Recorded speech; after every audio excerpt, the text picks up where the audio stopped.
오늘도 우리 사는 이야기 찾아주셔서 감사합니다. 사연자분이 보내주신 이야기 시작해볼게요. 안녕하세요. 저는 35세 여성입니다. 저희 집은 부모님이 보수적이셔서 아무리 여자가 대학을 나와도 늦기 전에 결혼을 해야 한다고 생각하시는 분들이셨습니다.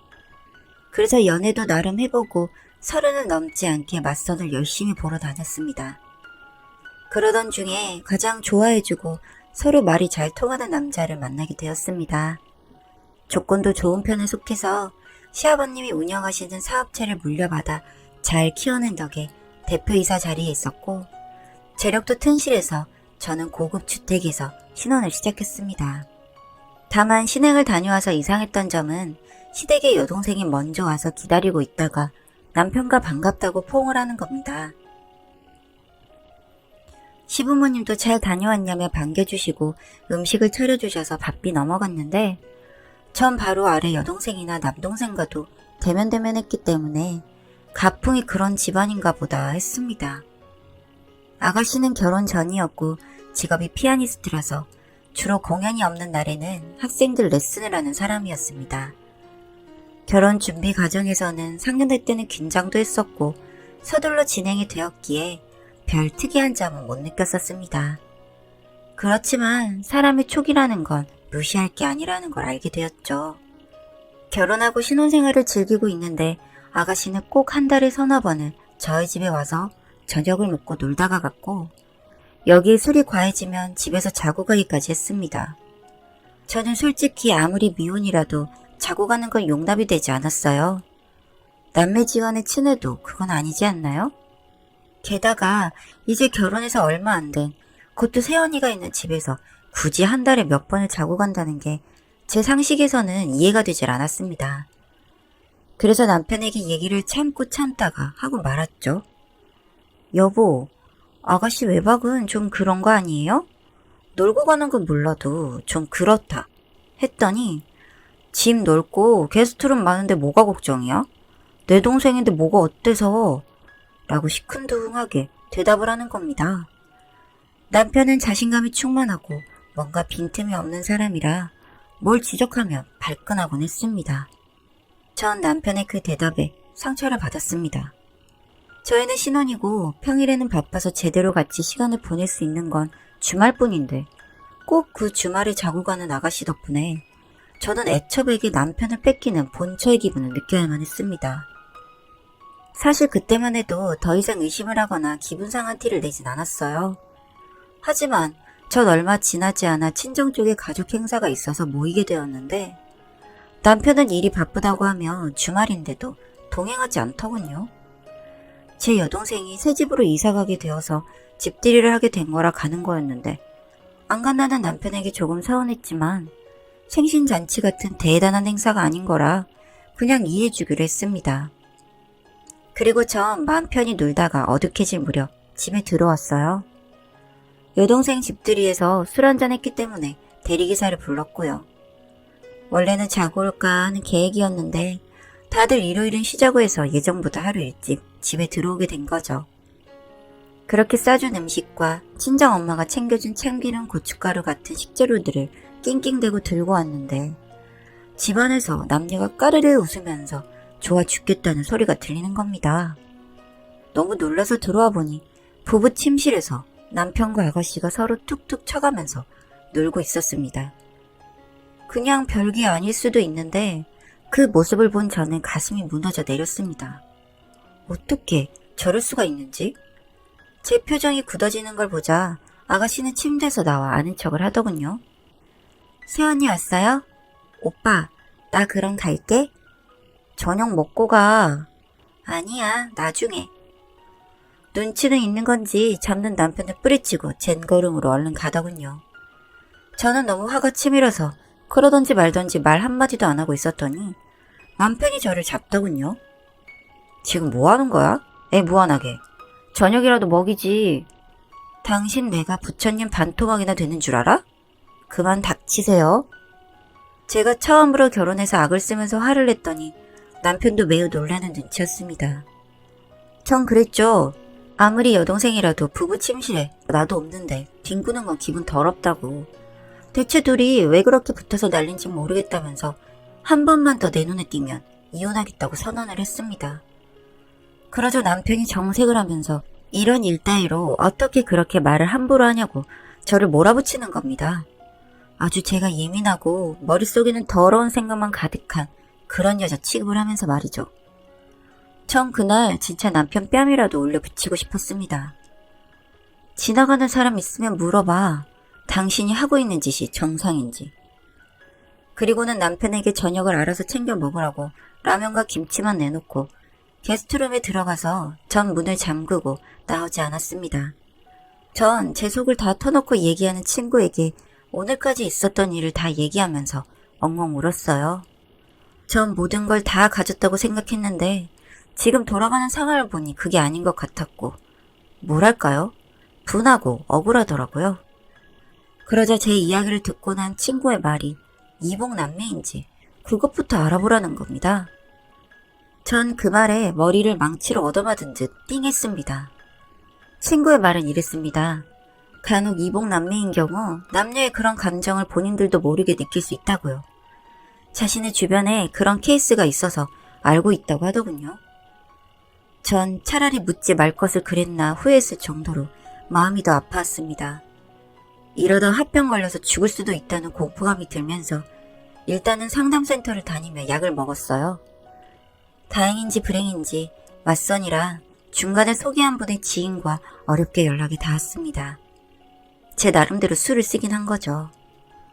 그분을 만나서 일식집 룸에서 식사를 하는데 안색도 안 좋고 입을 쉽게 열지 않았습니다.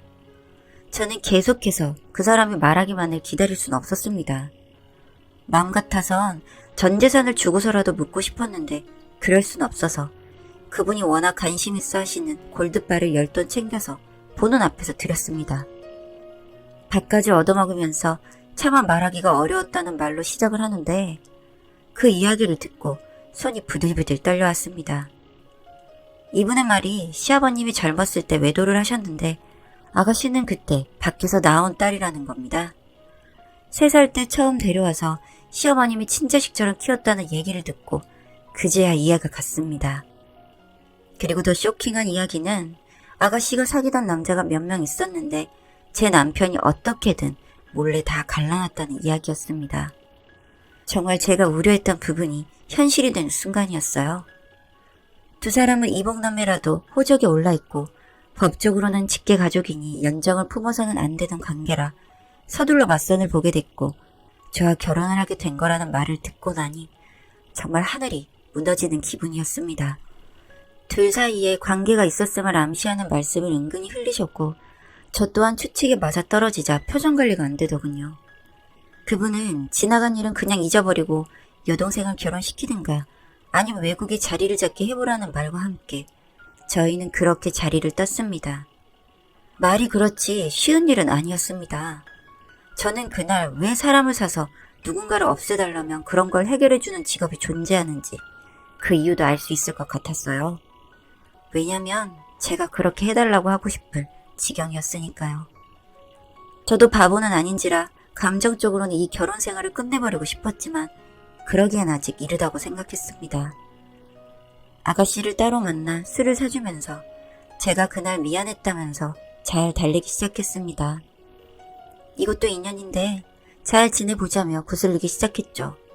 술이 얼큰하게 취하자 아니나 다를까 오빠 어쩌고 하면서 제 남편 이름을 부르면서 사랑한다는 겁니다.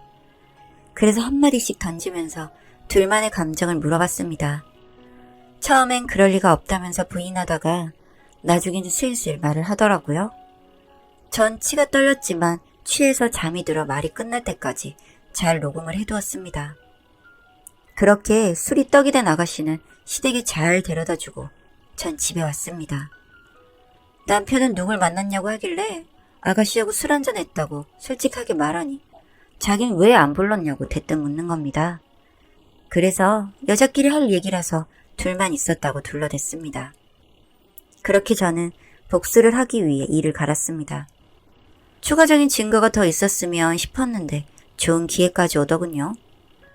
얼마 후 남편이 해외 출장을 가게 되면서 제가 시댁에 들러 저녁을 같이 하기로 했는데 그가 어릴 때부터 지냈던 방에 들어가 샅샅이 뒤져 둘만의 추억을 찾아냈습니다.